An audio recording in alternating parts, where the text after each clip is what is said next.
With over 20 years of experience in public policy, Chief Executive of the NHS Confederation, Matthew Taylor, has been a driving force in shaping the healthcare landscape in the UK.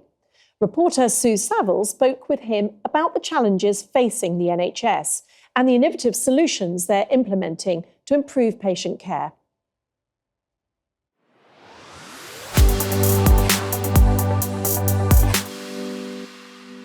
Leading the NHS Confederation, which represents the organisations providing NHS services, Matthew Taylor believes that the founding principles of the health service are still valid 75 years on, but that the service must also move with the times.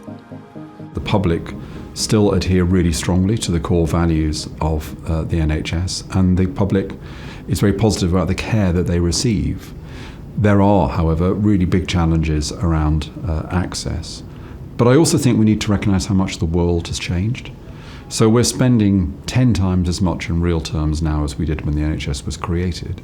But there are 8 times as many people over the age of 85. The modern era is the first era, really, where it's actually treatment, health treatment, that has been driving higher life expectancies. So I think the NHS has achieved a lot. I think it's here to stay. I think the public support it. But there's no question that this 75th birthday is happening at a time of unprecedented challenge for the health service. Now, you've talked before about the need for a renewed social contract for health. What would that involve? For health to succeed, the NHS needs the public as much as the public needs the NHS.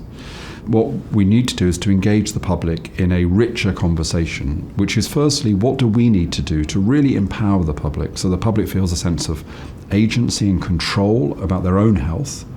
But on the other hand, what do we need to expect from the public? How does the public's behaviour, how its expectations influence the sustainability of the health service?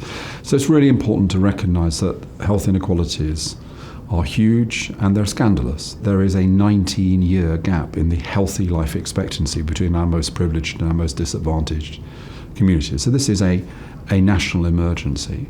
So I think we need to look at issues of health very differently. We need to think about health as a national challenge, a social challenge. We need to understand the health of the nation as an asset. If you have a healthy nation, you have more people working, you have more people earning.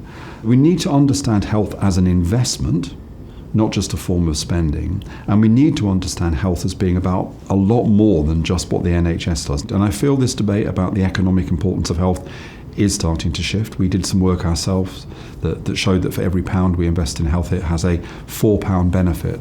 So I think there is a growing understanding that health is an economic issue as well as a social welfare issue. I think that's really urgent, and we need to start talking about not just health spending, but health investment into what is a national asset, our health.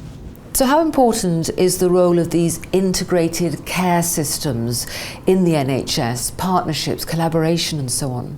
For many years, the big principle in the health service was competition. Hospitals competed for patients. We had an internal market. And I think that then ran out of steam. And instead what people wanted to see was collaboration. The core idea of integrated care systems is to build services around people, to have integration, and to also think about health more widely. And what about in another 75 years? Where do you see the NHS? I think the future of the health service, more than anything else, depends on the quality of the relationship between government and the public, between clinicians and patients. I actually think the NHS is incredibly well placed to take advantage of the technological and biomedical changes that are coming down the line without sacrificing that core principle of equity. So I'm very confident that if we can get through the current challenges we've got, and we really do need the investment to get through that, if we could have proper sustained investment in the health service, I think the NHS could in a few years' time once again be seen as one of the best systems in the world.